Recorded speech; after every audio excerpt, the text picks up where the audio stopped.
अपने मीडिया के साथियों को आमंत्रित किया कि जो कल अरविंद केजरीवाल जी ने जनसभा की थी, कायदे से तो उसको जनसभा कहना चाहिए था, लेकिन उन्होंने जनता दरबार लगाया। बड़े दुख की बात यह है कि एक पूर्व मुख्यमंत्री जो जनता दरबार लगाता है वो जनता की समस्याओं को लेकर मद्देनजर बात करता है, लेकिन अरविंद केजरीवाल ने सिर्फ अपनी समस्याओं को लेकर बात करी, ईडी की बात करी, अपने लगे ऊपर चार्जेस की बात करी, उनके ऊपर जो इस समय कोर्ट के केसेस इन्वेस्टिगेशन चल रही है उसके ऊपर बात करी। उन्होंने जनता के बारे में एक भी शब्द नहीं कहा। ये उनके राजनीतिक दिवालियापन का संज्ञान देता है और ये दिखाता है कि आम आदमी पार्टी के पास में अरविंद केजरीवाल की समस्याओं, व्यक्तिगत समस्याओं को लेकर, उसके अलावा उनके पास में दिल्ली के लिए, दिल्ली की जनता के लिए कोई भी विचार नहीं है। दूसरी बात, बड़े दुख की बात यह है कि अतुल्य माननीय आरएसएस अध्यक्ष, आरएसएस राष्ट्रीय प्रचारक मोहन भागवत जी से उन्होंने 5 सवाल पूछे। बड़े दुख की बात यह है कि उनको ये एहसास करना चाहिए अरविंद केजरीवाल जी को कि मोहन भागवत जी ने अपना सारा जीवन तपस्या, त्याग और समाज सेवा में कुर्बान किया है। अरविंद केजरीवाल ने, हम सबको याद है, सौगंध खाई थी, उन्होंने कस्में खाई थी अपने बच्चों की। उन्होंने ये भी कहा था कि मैं ना तो कोई मकान लूंगा ना गाड़ी लूंगा अगर मैं सत्ता में आया। एक दिन भी उन्होंने त्याग नहीं किया। वो सीधा सत्ता में आए, उन्होंने गाड़ी भी ली, मकान भी लिया, और दूर की बात तो क्या बोलनी है, उन्होंने कांग्रेस के साथ गठबंधन भी किया। जो उन्होंने कस्में खाई सब तोड़ी, उन्होंने अपने वादों की खिलाफत करी, और आज वो ये कहना चाहते हैं कि वो दिल्ली के अंदर फिर वापसी मुख्यमंत्री बन के आएंगे अगर उनको जनता चुन के भेजती है। उन्होंने अपना बिगुल कल की उन्होंने सभा करी, दिल्ली के चुनाव के लिए उन्होंने अपना बिगुल फूका है। आज भारतीय जनता पार्टी, मैं भारतीय जनता पार्टी का एक बहुत छोटा सा कार्यकर्ता हूं और आज अरविंद केजरीवाल जी को चुनौती देता हूं। मैं राजेंद्र नगर विधानसभा में हूं, उनके साथ की लगती विधानसभा है। मैं उनको चुनौती देता हूं कि वो 5 सवाल जो पूछना चाहते हैं वो भारतीय जनता पार्टी के किसी भी कार्यकर्ता से पूछें, हम उसका जोर से जवाब भी देंगे और उनसे भी हम हर रोज के 5 सवाल पूछेंगे। इसी श्रृंखला में मेरा पहला सवाल अरविंद केजरीवाल जी से है कि क्या कारण है कि हाई कोर्ट और सुप्रीम कोर्ट की बेल मिलने के बाद जब उनको कोर्ट ने ये आदेश दिए थे कि वो सीबीआई और ईडी की जो कार्रवाई चल रही है उसके बारे में जनता के सामने या भाषणों में कुछ नहीं बोलेंगे, कोर्ट का उल्लंघन कर उन्होंने ये सवाल कल की सभा में सबके सामने रखे। तो मेरा तो ये मानना है पहले अरविंद केजरीवाल जी इसका जवाब दें। मेरा दूसरा प्रश्न अरविंद केजरीवाल जी से इस बात का है कि आने वाले समय में जो इंक्वायरी होनी है, जो अभी जांच होनी है स्वास्थ्य केंद्रों में, जो मोहल्ला क्लिनिकों की जांच होनी है, उसके बारे में अरविंद केजरीवाल जी का क्या कहना है। मेरा तीसरा सवाल अरविंद केजरीवाल जी से ये है कि जो जल बोर्ड के अंदर भ्रष्टाचार हुए हैं उसके बारे में अरविंद केजरीवाल जी का क्या कहना है। मेरा चौथा सवाल उनसे ये है, जो जितने भी सड़कें दिल्ली के अंदर बनी दिल्ली सरकार के माध्यम से आज वो एक बारिश में ही बह गई है, लोग त्राही त्राही कह रहे हैं, उसका अरविंद केजरीवाल जी जवाब दें। मेरा पांचवा सवाल ये है अरविंद केजरीवाल जी से, उन्होंने सौगंध खाई थी कि अगर उन्हें एक बार दिल्ली की जनता ने सत्ता दी तो वो दिल्ली को पेरिस बना देंगे। मैं ये अरविंद केजरीवाल जी से पूछना चाहता हूं कि अपने निवास स्थान को छोड़ के उन्होंने दिल्ली के कौन से स्थान पर उन्होंने पेरिस बनाया है, कौन से स्थान पर उन्होंने सफाई की है और दिल्ली को कौन से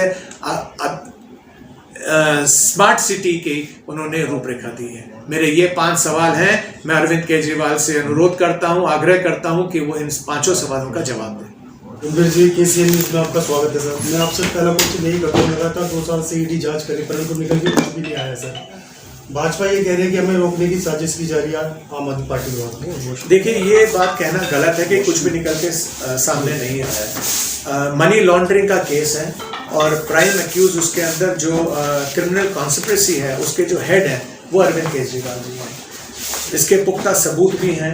मनी लॉन्ड्रिंग के अंदर जो लोग इसमें लिप्त पाए गए हैं और उनकी जो रिसीट्स हैं, जो पैसा गोवा भेजा गया चुनाव में, जो पैसा पंजाब भेजा गया चुनाव के अंदर, वो सभी की सभी ईडी को मिल चुकी है और सभी जो रिसीट्स हैं वो इस समय सुप्रीम कोर्ट और हाई कोर्ट में दाखिल की गई हैं। तो ये कहना अपने आप में गलत है, कोई सबूत नहीं है, बहुत सारे सबूत हैं। एक आप अगर आप इसका संज्ञान लेंगे, हाई कोर्ट का और सुप्रीम कोर्ट के जो ऑर्डर्स हैं उनका संज्ञान लेंगे, उसमें साफ जाहिर होता है कि बहुत सारे सबूत, पक्के सबूत हैं अरविंद केजरीवाल जी और आम आदमी पार्टी के बाकी सदस्यों के खिलाफ। जो 338 करोड़ रुपए का घोटाला हुआ सीधा पंजाब में इस्तेमाल किया गया चुनावों के अंदर। देखिए, ये पैसा पहले आया, कहाँ गया, कैसे गया, लेकिन ये तो सब जानते हैं कि पंजाब के अंदर अरविंद केजरीवाल जी ने और आम आदमी पार्टी ने बहुत पैसा खर्च किया था। जब इतना पैसा उन्होंने खर्च किया तो सवाल वही उठता है, ये पैसा आया कहाँ से।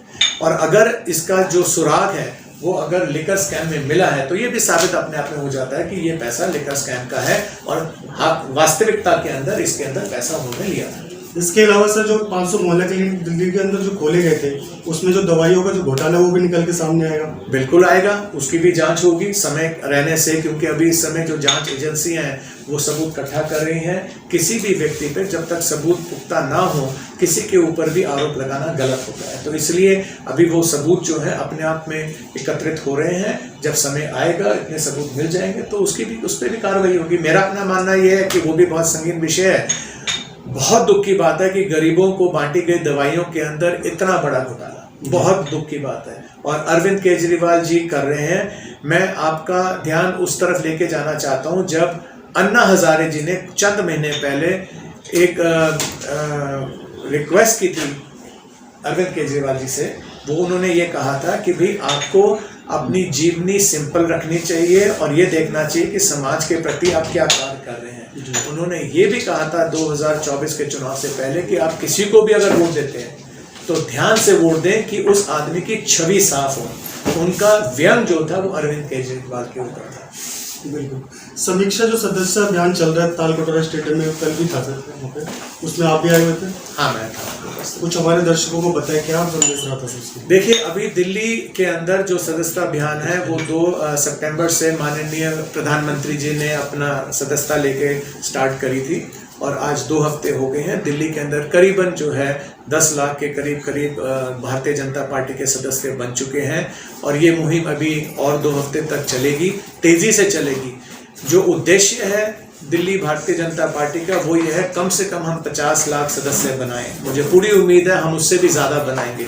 दिल्ली में टोटल इलेक्ट्रोल्स जो हैं वो 1,50,00,000 के आसपास हैं और हमारा यही टारगेट है कि हम 50 लाख से ऊपर जो है लोगों को अपना भारतीय जनता पार्टी का मेंबर बनाएं।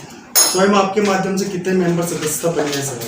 देखिए, अभी मेरे माध्यम से तो हम करीबन 1500 क्रॉस कर चुके हैं। मेरा टारगेट 5000 का है। मैं उम्मीद करता हूँ जल्दी उसको पूरा कर दूँ। वैसे 100 मेंबर का कैसे? 100 मेंबर एक्टिव के लिए हैं, लेकिन 100 मेंबर एक्टिव मेंबर बनने के लिए होते हैं, लेकिन बड़ा छोटा टारगेट होता है 100। और हमारे क्षेत्र में लोगों का प्यार है, लोग हमें मानते हैं, तो अभी 1500 तक हम पहुंच चुके हैं। ये आरोप लगा रही है भारतीय जनता पार्टी पे तो 2025 में जो विधानसभा चुनाव है उसको रोकने की साजिश कर रही है। इसको लेकर आप क्या कहना चाहेंगे दर्शकों को? देखिए, ऐसा है कि ये अपने आप में बहुत गलत विचार है।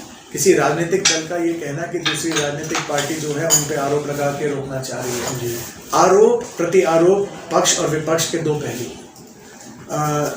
आम आदमी पार्टी ने क्षेत्र में काम नहीं किया। आम आदमी पार्टी ने जो दिल्ली का विकास की जो बात की थी, उनका जो मैनिफेस्टो था उसको लागू नहीं किया। उस बात को भारतीय जनता पार्टी उठाएगी, जनता के सामने उठाना भी चाहिए, क्योंकि हम विपक्ष में बैठे हैं, हमारा दायित्व भी बनता है। दूसरी बात यह है कि अगर वो ये कहते हैं कि जो एजेंसीज हैं, जो विजिलेंस एजेंसी है, ईडी है या सीबीआई है, जो उनकी जांच कर रही है, उनके भ्रष्टाचार के जो मुद्दे हैं उन पे जो जांच कर रही है, तो ये तो स्वाभाविक है। अगर आप करप्शन करेंगे तो उसकी जांच भी होगी। अब विपक्ष में कांग्रेस पार्टी ने भारतीय जनता पार्टी के जो प्रधान हैं, जो प्रधान सेवक है, उन पे भी आरोप लगाया था राफेल के अंदर, लेकिन हाई कोर्ट गया मुद्दा, सुप्रीम कोर्ट गया मुद्दा, ऐसे ही आरोप कई लोगों पे लगे, अमित शाह जी पे भी लगे, लेकिन वो पाक दामन साफ होके आए वापसी। तो इसमें तो कोई बुरी बात नहीं है। क्या वो ये कल को कहेंगे कि हमें रोका गया, उसके बाद तो वो सत्ता में है।